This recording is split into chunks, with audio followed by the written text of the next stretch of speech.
सुधा degree college में English lecturer थी। College खत्म होने के बाद वह इंग्लिश स्पीकिंग कोचिंग सेंटर में सिखाने जाती थी।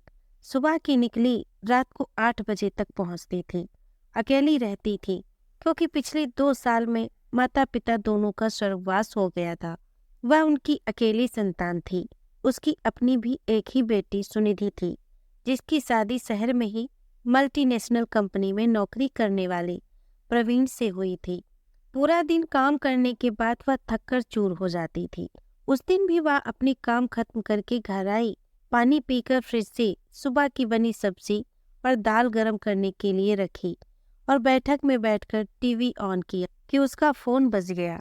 इस वक्त कौन हो सकता है, सोचते हुए फोन उठाया। उधर से सुनिधि के रोने की आवाज सुनकर घबरा गई, क्योंकि वह रोते हुए कह रही थी कि माँ, मैं तेरे पास आ रही हूँ, मुझे यहाँ नहीं रहना है। मैं इन लोगों से तंग आ गई हूँ। अब इस शादी का बोझ मैं ढो नहीं पाऊंगी। चुप हो जा बेटा, पागल हो गई है क्या? माँ, मैं पागल नहीं हुई, यहाँ के घर वाले पागल हैं। क्या बात कर रही है निधि? बेटा, तुम दोनों के बीच झगड़ा हुआ है क्या? वैसे भी पति पत्नी के बीच छोटे मोटे झगड़े तो होते रहते हैं, उन पर ध्यान नहीं देना चाहिए। स्टॉप मम्मी, आप भी दूसरों के समान मुझे ही समझा रही हो। मैं किसी की भी बात को सुनने के मूड में नहीं हूँ। प्रवीण को इसके बारे में पता है क्या? मैं उससे बात करूंगी। इतनी रात गए कैसे आएगी?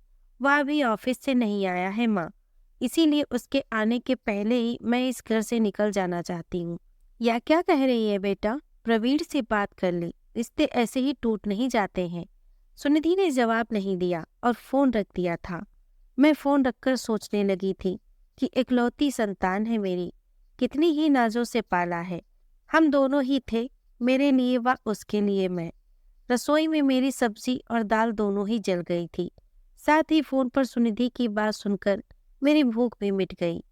आज सुनिधि जहाँ खड़ी है, उसी जगह पर 22 साल पहले मैं खड़ी थी।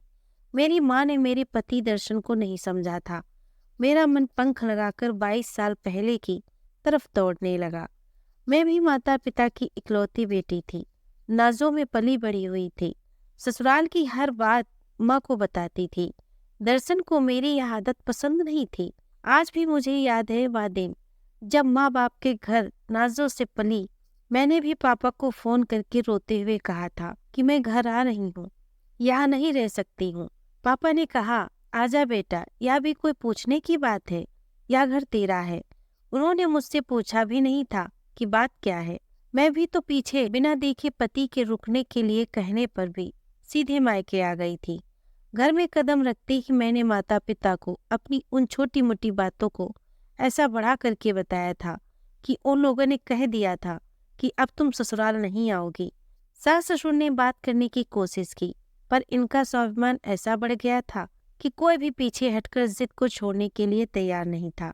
पापा कहते थे कि तुम्हारा पूरा परिवार हमारे घर आकर माफी मांग लेंगे तो हम भेज देंगे।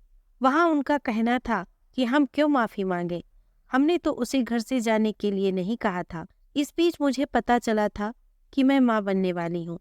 उस समय भी दोनों परिवार के लोगों ने अपने अहंकार को नहीं छोड़ा।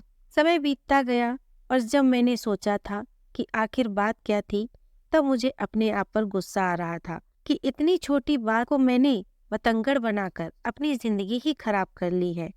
बड़ों ने भी नहीं सोचा था कि समझा बुझाकर इनकी गृहस्थी बसा दें। सबने रिश्ते को रबर के समान खींच दिया था। एक बार मैंने कहा भी था कि पापा मैं चली जाती हूँ, परंतु मेरी बात उन्होंने नहीं सुनी और कहने लगे थे कि पढ़ी लिखी है, तुझे उनके सामने झुकने की कोई जरूरत नहीं है। हमारे घर वालों से खबर मिली थी कि दर्शन घर छोड़कर चला गया है। उसके कुछ दिनों बाद मैंने सुनिधि को जन्म दिया। जब वह थोड़ी सी बड़ी हुई तो यूनिवर्सिटी में नौकरी करने लगी। मैं रातों को दर्शन को याद करके बहुत रोती थी। मैंने सोच लिया था कि अब मैं सुनिधि की तरफ से नहीं, प्रवीण की तरफ से सोचूंगी। ससुराल अच्छा है, सास ससुर अच्छे हैं। शुरू में अपने ससुराल वालों की बहुत तारीफ करती थी।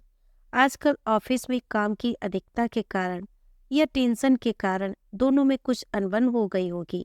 हाँ, मुझे याद आया है कि सास ससुर तीर्थ यात्रा के लिए गए हैं, इसीलिए ऑफिस और घर के काम करने में चिड़चिड़ापन आ गया होगा और दोनों में झड़प हो गई होगी। इतनी छोटी सी बात के लिए घर छोड़ने की बात नहीं करनी चाहिए। मैं माँ के समान उनके बीच में नहीं पड़ूंगी। उनकी शादीशुदा जीवन को उनके समान जीने दूंगी। प्रवीण भी बहुत अच्छा लड़का है, समझदार है। मेरे ख्याल से वह सुनिधि को समझा देगा। मैंने समय देखा, 10 बज रहे थे। सुनिधि घर से नहीं निकली होगी।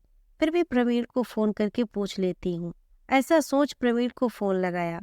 प्रवीण ने फोन उठाकर कहा, आंटी, आप तो अब तक सो जाती है ना? आज अभी तक नहीं सोई? तबीयत तो ठीक है ना? मैंने कहा कि मैं ठीक हूँ बेटा। निधि क्या कर रही है?